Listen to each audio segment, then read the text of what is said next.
शहराची खबरबात या बातमीपत्राचे प्रायोजक आहेत Mac care super speciality hospital Ahmednagar.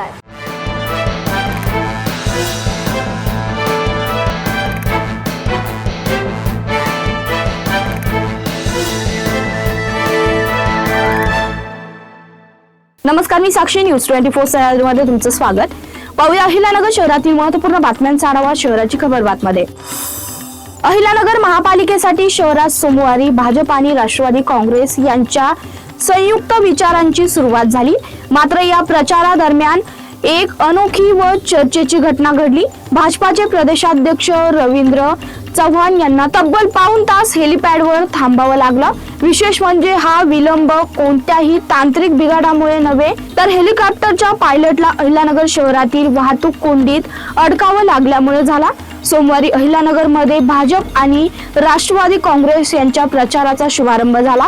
यासाठी भाजपाचे प्रदेशाध्यक्ष चव्हाण उपस्थित होते। अहिल्यानगर महापालिकेच्या सार्वत्रिक निवडणुकीसाठी प्रशासनाने सुमारे 2200 कर्मचाऱ्यांची नियुक्ती केली असतानाच तब्बल 468 कर्मचाऱ्यांनी इलेक्शन ड्युटी नको असं अर्ज सादर केल्याने निवडणूक प्रशासनासमोर मोठं आव्हान उभं राहिलं।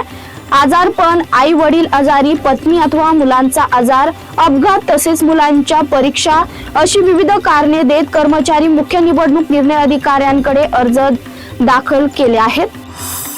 उमेदवार बिनविरोध निवडून आला म्हणून मतदारांचा नकार अधिकार संपतो का, असा थेट आणि घटनात्मक सवाल उपस्थित करत येथील नागरिक दिगंबर लक्ष्मण गेंट्याल यांनी राज्य निवडणूक आयोग आणि महापालिका आयुक्त तथा निवडणुकीचे मुख्य निवडणूक निर्णय अधिकारी यशवंत डांगे यांच्याकडे लेखी निवेदन सादर केलं। महापालिका निवडणुकीत बिनविरोध निवड झालेल्या 5 उमेदवारांनाही मतदारांनी नोटाद्वारे नकार दिल्याचा अधिकार मिळावा अशी मागणी त्यांनी केली आहे। अहिल्यानगर महापालिकेच्या निवडणुकीसाठी सुमारे 2200 कर्मचाऱ्यांची नियुक्ती करण्यात आली आहे, परंतु स्वतःसह आई वडिलांच्या आजारपणासह विविध कारणे देत तब्बल 468 कर्मचाऱ्यांनी इलेक्शन ड्युटी रद्द करण्यासाठी निवडणूक निर्णय अधिकाऱ्यांकडे अर्ज दाखल केला। महापालिका निवडणुकीसाठी शहरात येत्या 15 जानेवारी रोजी मतदान होणार आहे। त्यानंतर लगेच 16 जानेवारी रोजी मतमोजणी होईल।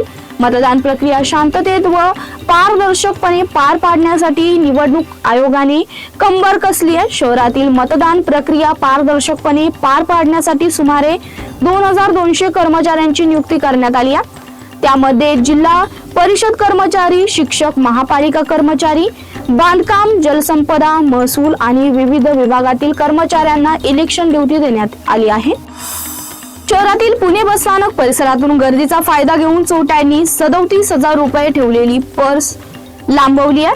ही घटना रविवारी सायंकाळी 5:30 वाजेच्या सुमारास घडली। उर्मिला दत्तराज रायमोकर असे पैसे चोरीला गेलेल्या महिलेचे नाव आहे। त्यांनी दिलेल्या फिर्यादीवरून कोतवाली पोलीस ठाण्यात चोरीचा गुन्हा दाखल करण्यात आला। फिर्यादी नातेवाईकांना सोडण्यासाठी पुणे बसस्थानक येथे गेल्या असता पैसे ठेवलेली पर्स चोरी गेल्याचं त्यांनी म्हटलंय। शहराची खबरबात मध्ये इथे थांबतोय। तुम्ही पाहता न्यूज 24 सह्याद्री।